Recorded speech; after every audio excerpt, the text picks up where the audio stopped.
Hi everyone, I'm Blackie Deathproof, lead singer for Midnight Mob. I'm Mickey, I do guitars. I'm Spider, I'm the rhythm guitarist. Recently, Joonbug.com saw us play at Revolution with Cherie Currie. She was the vocalist for Runaways, Joan Jett's first band, and they had some questions for us. And we are here to answer them. We are. Spider, what else? Let's take it. We're gonna take it. I could always count on you for the odd one-liner.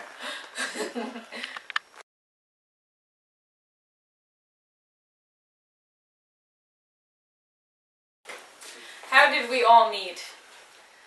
That is a... So that's going to be the longest answer. That's a long story.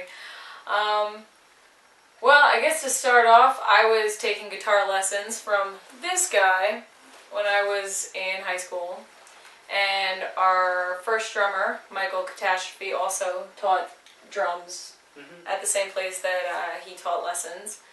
And they ended up becoming friends, and they were working on a few different little bands together in and out for a few years, right? Yeah, so basically we met, and then after a couple months of actually working with each other, we decided to, hey, you want to start a cover band for some money or something?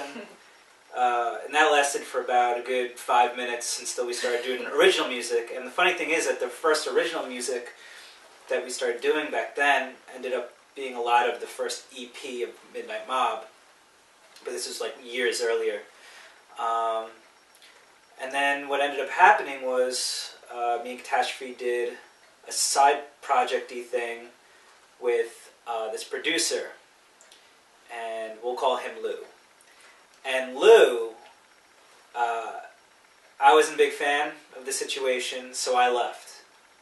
Okay, so once he left, I knew Mike. In high school, he was in a pretty big band when I was growing up. Local act, they were awesome. BTS, very cool. And he was dating my good friend at the time, and they originally asked me to play bass for them because he taught me guitar, and they thought, you know, that would be an easy little switch. Didn't work out. But like a year later, he ends up working with the producer by himself, just working on some songs. He's like, oh, hey, do you want to do some backing vocals?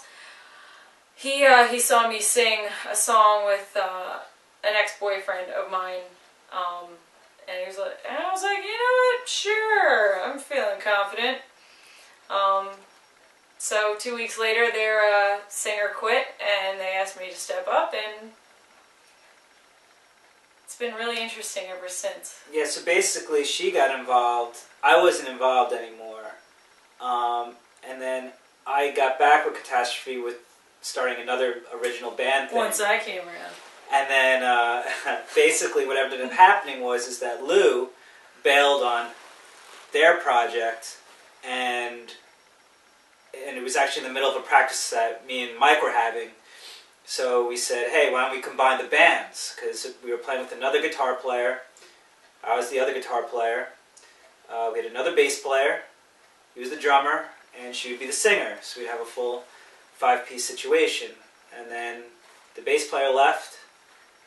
The guitar player stuck around for a good 2 or 3 months.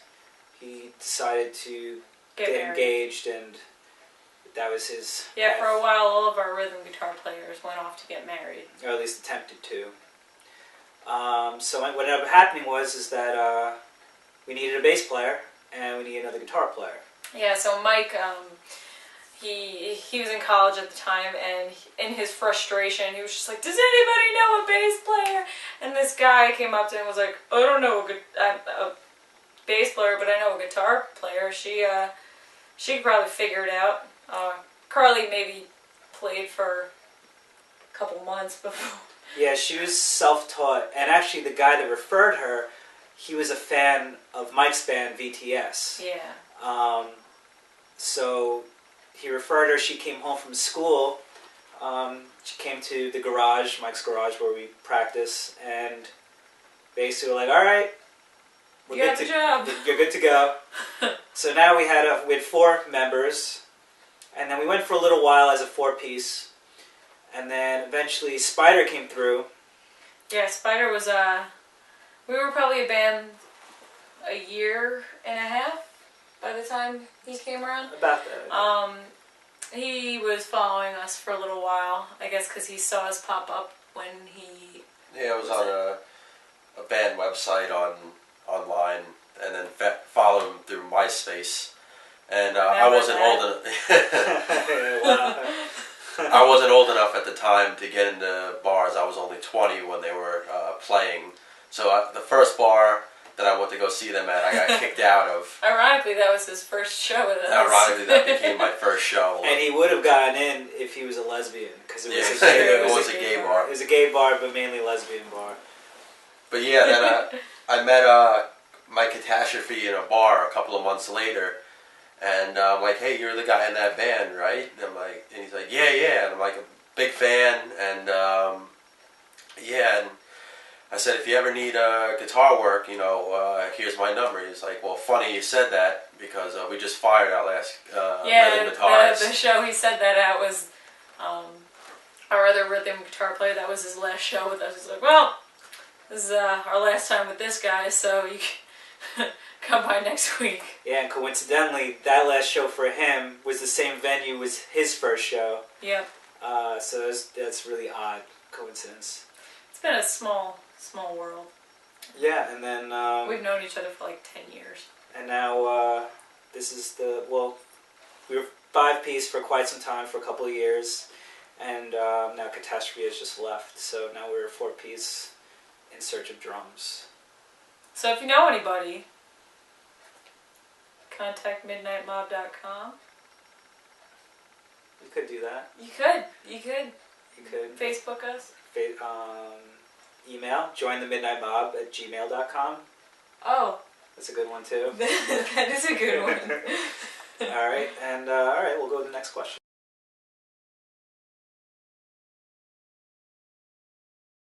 So how would you describe our rock styling? I would say we are swag and roll.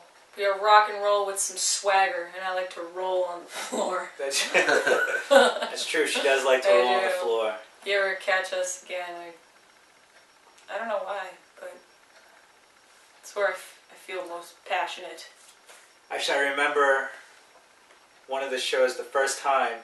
I was so excited. She was really excited, and then she goes, what would you say? I got on the floor. Okay, side note, I've never been a performer, ever. I've never sang before my band, other than one song I did with that guy. And, yeah, so I was just like, for like a year and a half, 2 years, probably more, I was just like really stiff, not really doing anything, and I chopped all my hair off accidentally, and I was like, what would Iggy do? What would Iggy Pop do? And, started rolling on the floor. It was a good show, and I was really excited. I was like, it's not so bad. So now every show you could see some swag and roll. I like that answer. It's okay.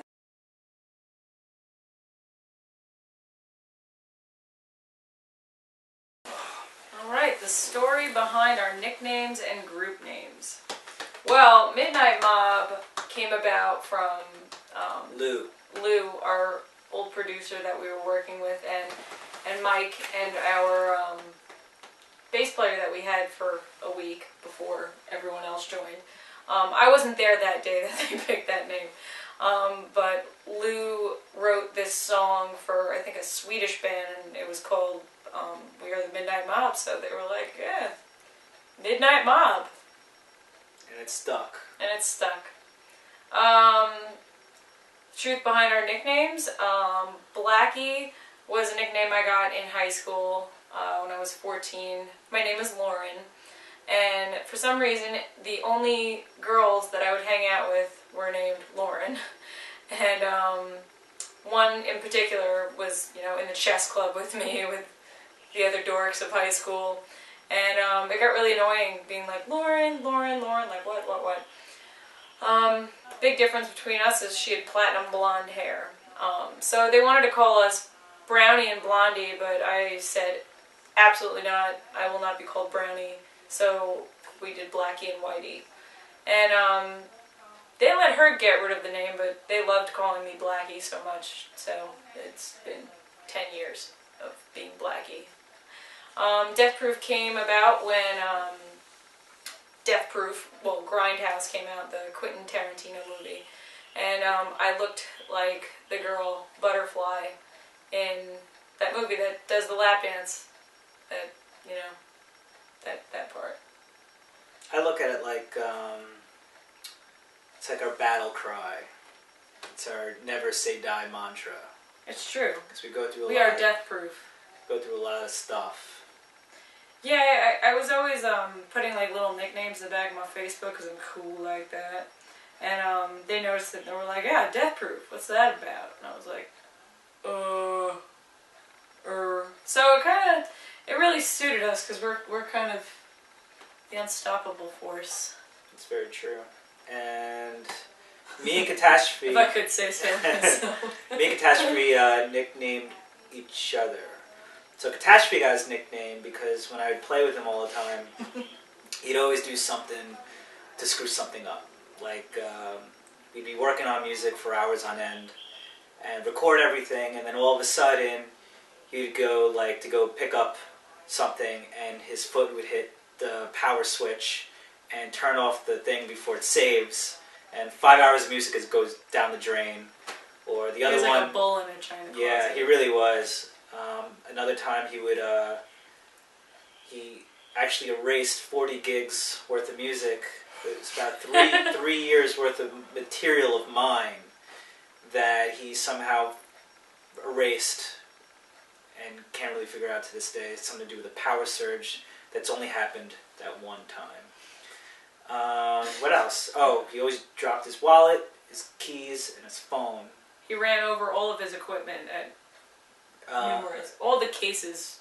He's ran over with the truck a few times. Actually, someone actually ran over his stuff in one of his last shows with us. Because he just, I don't know, he's a magnet for that kind of stuff. Falling up the stage, falling down the stage. He gets his new car gets keyed. He's just amazing. Like, everything always happened. In Texas one time, we went to go get sandwiches. We were playing the South by Southwest Festival. And so we go to this local sandwich shop, I forget what it's called, and it's really easy. It's like you get like a little piece of paper and you check off, what do you want on it, and you give it to the person, and they make it for you. Right? So there's a line of all these people, and everyone gets their food. He's the only one that didn't get their food. And actually, they made it completely wrong. They actually made my order twice. So not only did he not get his food, but I got a second free sandwich. That was always like the constant right between Mike and Squeeze. It always just happened to work out for you. And It worked in my favor somehow. So I don't know. So how did you get Squeeze? And Squeeze came about just he just told me he was listening to Squeeze on the radio. There's really no big story around it, and it kind of fit. I guess Squeeze. Yeah, they were both Mikes, so they changed it to Mickey. Just like Lauren. There's so many Laurens, so many Mikes, so you gotta change it up. It gets really annoying. And Spider over here. Mine is ironic by chance because I'm actually afraid of spiders. And back in high school, my friends would make fun of me and they would call me the Spider-Man because my last name starts with M-A-N, so they would call me the Spider-Man, and that just stuck with me throughout the ages. Spider-Man-teria. And he spells with Y, Spider, because he's a really big Striper fan. That is not true. Because it's cool like that. Carly got her nickname. And she's not here because she's sick, so. Catastrophe told her, we all have nicknames, so pick a nickname. And she went with Harlequin first, and then she was like, yeah, you know what, I'll do Carly Quinn. Because she was actually supposed to be named Carly by her parents. And she liked Harley Quinn from Batman. From Batman, yep. So that's her little spin. Carly Quinn. That's how we got our names. All of our names.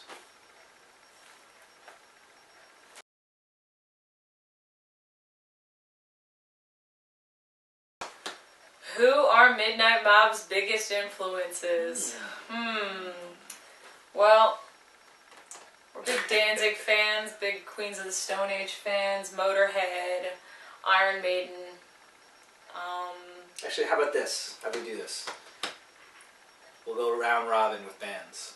Okay. So I'll start with a band, and then we're just going to name a ton of bands that influence in some way, shape, or form, whether it's our instrument or just why we're in a band. So I'll start with Cheap Trick, Iggy Pop, Guns N' Roses, Megadeth, Tori Amos, Black Sabbath, Iron Maiden, Led Zeppelin, Alice in Chains, Alice Cooper, The Dead Boys, Judas Priest, the Wild Hearts, Queens of... Oh, I said Queens of the Stone Age. Etta James. The Beatles, oh, that's a good one. Let's see, Oasis, Bob Dylan. Rolling Stones, Backyard Babies,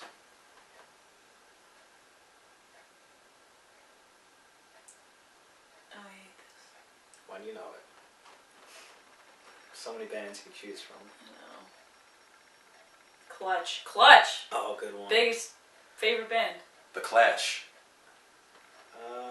Social Distortion. Did you say Black Sabbath? Yeah. Damn. Oh. Kiss, Oh, Kiss is a good one. Man, there's so many that my head's like spinning right now. Otis Redding. Ooh, I love Otis that's a good Redding. one. That's a good one. Elvis, Elvis, totally. Dance moves. That's pretty good. Pretty good mixture of stuff going on. I always feel like we don't know what we like. I feel like We like so much stuff. Yeah. forgot about T-Rex, T-Rex! Oh, damn it. T-Rex. GNR. No, he Said said it. it. Oh, Yeah. Johnny Cash. Oh, yeah, that's good too. I guess other bands you might not think, maybe like The Cure, or I listen to like a lot of Ryan Adams and Stone Roses. Typo Negative. Oh, listened to them this morning. Yeah. Pete Steele. Oh, Typo. And actually, we were playing a show. I guess we'll segue into a quick story every question. Why not? We were playing at Don Hill's before it closed in New York City. Oh my gosh, we had the worst luck that year. And, well, the best luck was that the guy opening up for us was this guy who played by himself. And he wore chaps with a thong. And chaps that looked like they were made out of, like, the soda tabs, top tabs. And he just played thrash metal by himself. No vocals, really loud. That was a positive. The negative was that... While we were on stage, they announced Pete Steele has died, and I love Pete Steele. So it was like, what? And everyone took a moment of silence for Pete Steele. And then that happened with we won a competition, well, a round of a competition. And then they announced that Dio died, and that That's Dio's a big. Oh, I forgot about Dio. Dio. Ozzy Osbourne. I guess Black the list goes on. It does go on. It's better you got nothing else. Stone Temple Pilots, Oh yeah, sure. Why not? Soundgarden. Oh, Chris Cornell. Chris Cornell is one of my favorite singers. Oh my god. Wow. Mother Love Bone. Ooh. Ooh, good one. Yeah, so I guess for me, I guess Beth Hart. Love her voice. as far as guitar players go, might as well go into those influences. Slash Joe Perry. we never said Aerosmith, Jeez. Aerosmith. Yeah, that's true too. I think that's it for now. We're gonna stop there. Yeah.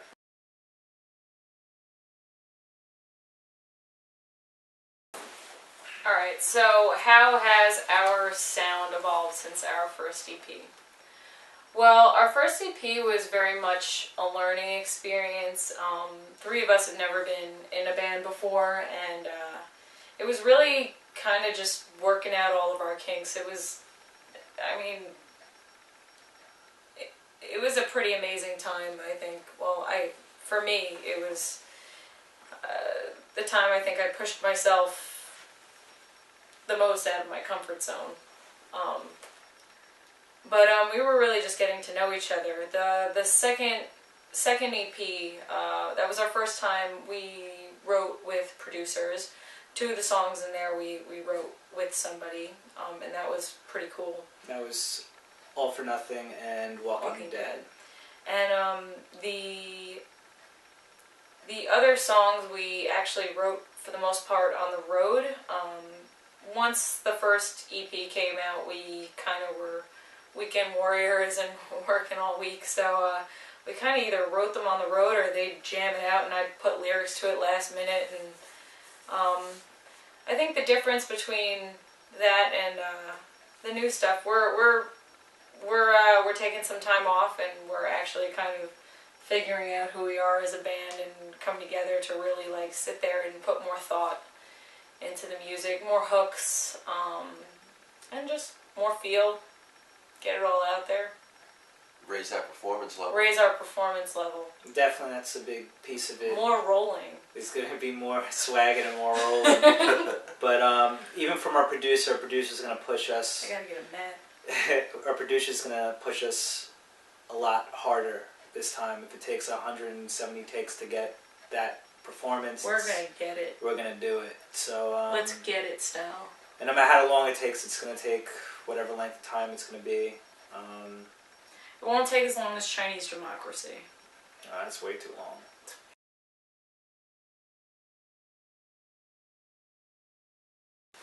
Okay, so Blackie, what's going on with these network placement opportunities? Well, we don't know. we're a part of a big pool. We got selected. Our music got selected for placement, so we're still waiting. We're actually in 2 pools, which is really nice. And nice. We should be hearing back from someone. Hopefully, maybe got picked up this winter somewhere. But we don't find out until like months after the fact. So maybe we'll see some money, maybe we won't. And it's kind of a very, very hit or miss, luck of the draw kind of situation. You know, we're situated with other bands like Nickelback and, I don't know, big bands, Foo Fighters. I know. So we're kind of sitting in a pool of all that kind of stuff. But we'll let you know when we're on something. I don't understand why all those people want those bands and not Midnight Mob. Yeah, I think Overdrive for NASCAR is a perfect idea. It really is.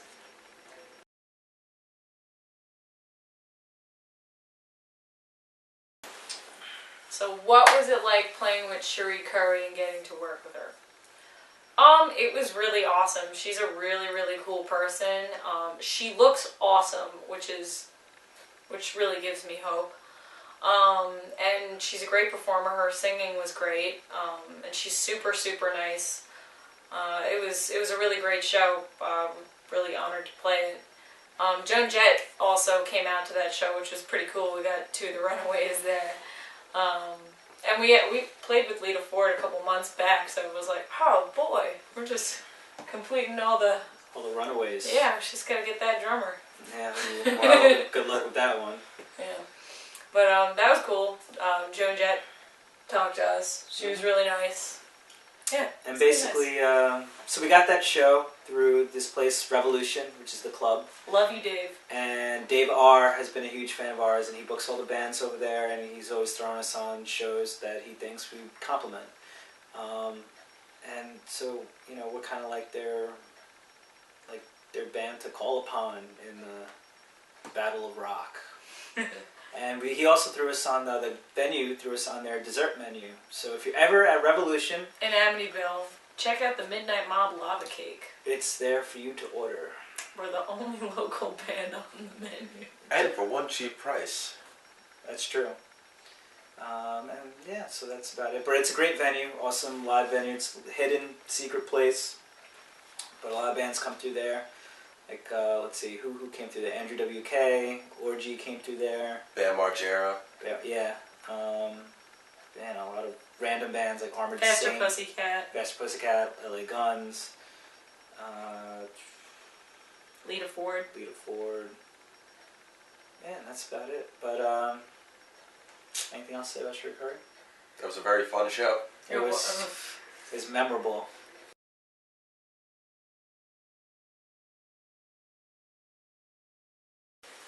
Where do we see Midnight Mob in 5 years? Well, my hopes is that it's a household name and we're still playing and touring all over the world and getting to affect people with our music and being affected by the people we meet. Very true. Yeah. Yeah, I mean, I would like to see us up in lights, I guess you could say. Yeah. But a big part of us as well is to stay true Yeah. to the music that we like, that we enjoy playing, and not really to cave in, I guess, to the pressures of popular music as far as changing your entire sound to make money. And that pressure is out there, and trust us, we have been spoken to by many industry-related people, saying that basically, well, pink sells, so why don't you just be pink? Not that there's nothing wrong with that. It's just, we really want to encourage people to be themselves and follow their own path, and we kind of want to be the example to do the same. You want to grow and change. You don't want to kind of stay stagnant, and getting that advice from a bunch of different people, producers, managers, different labels that we've talked to has been helpful and very eye-opening, but I think it's also helped us enforce, what we want, what we do, what we don't want, what we'd like to change, and what, we want to kind of stick to. So. And also, Blackie's very much into the lyrical content, not just to say things just to say them because they're cool, or, it's what she thinks people want to hear. That there's substance, something behind it. Yeah, I believe, music, you can, it's for everybody, whatever you want to use it for me, and, for us, we have a chance to say something, and speak to people, and, people are going to absorb that and take it in, so it's like, hey, if you had one thing to say to the world, what are you going to say? So I want to choose wisely. Yeah, I mean, a lot of that too. Along the way, you kind of have interactions with fans and other people who kind of, make you think about what you're actually doing. Definitely. So we had, Blackie had an interaction with this 16-year-old girl. Yeah, I had some young fans, this one in particular.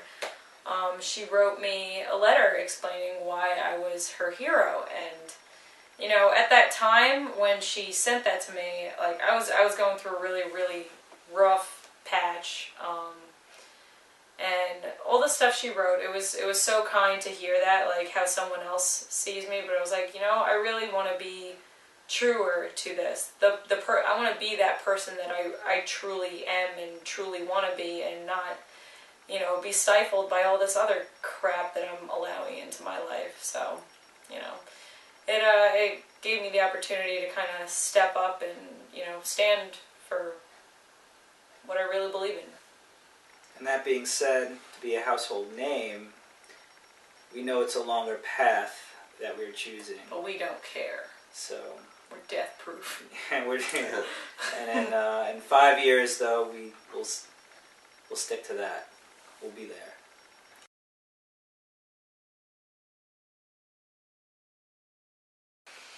Okay, so what is next for Midnight Mob? What is next? Music. Tons. A plethora. A plethora of new material. It's really exciting. This is going to be our first group of songs where we're actually kind of really diving into the writing process and working together and really finding who we are through our music. So it's pretty cool. We are also looking for a drummer. once again, if you know one, join the midnightmob.com. Do it. Don't hesitate. At gmail.com. Damn it. I know. It was closer. Rats. They can go to midnightmob.com. I get really excited and That's true. shut up. Well, all the information is at those places anyway. Yeah. What else? But yeah, so we'll be writing new material. We have lots of demos kind of done, at least musically, and then 3 songs we pick out of the batch with our producer. And we're focusing on 3 right now, which is kind of, I don't know, I try to explain kind of like what bands-ish it kind of falls into. Like Queens of Stone Age, Clutch, Black Keys. Meets Green Day? Meets Green Day, I guess. One song is kind of more in the Green Day-ish realm of things. Our bass player's been doing a lot of writing, and that's a huge inspiration for her. But yeah, one song is definitely inspired by like Queens of Stone Age style, and the one has very much a Clutch, groovy feel to it. And then we have lots of other We material. got a bunch. We're doing more blues stuff. We're doing more straightforward rock stuff, punky, soulful. We're It's all there. gonna throw everything in there. This is a choose your own adventure. Whatever you want to gravitate towards, there's something for everybody. And then March, April, probably more towards April, we'll probably going out again, start playing out. And hopefully we have a new drummer by then, as far as like a permanent drummer. We do have a drummer We're that filling. fills in for us, and he does a great job doing that. But he is in another band. Machine Elves. Mm-hmm. You can watch me beat up his lead singer in All for Nothing, Oh, Joey Calvary from the Machine Elves, or Stacey Jacks. On From Rock Rock of of Ages. Ages. Yeah, he's a Broadway guy. But I think that's basically it. More music, probably do another video, more shows. Hopefully we'll get on TV. More sleepless nights, more Wawa. More Wawa. Sheets. Sheets is better. Sheets. I like Sheets better. Waffle House. I like the snacks better at Wawa, but I do agree Sheets has better sandwiches. Much better sandwiches. And better bathrooms. Oh, the bathrooms are like 5-star over there. 5 They're star. pretty great.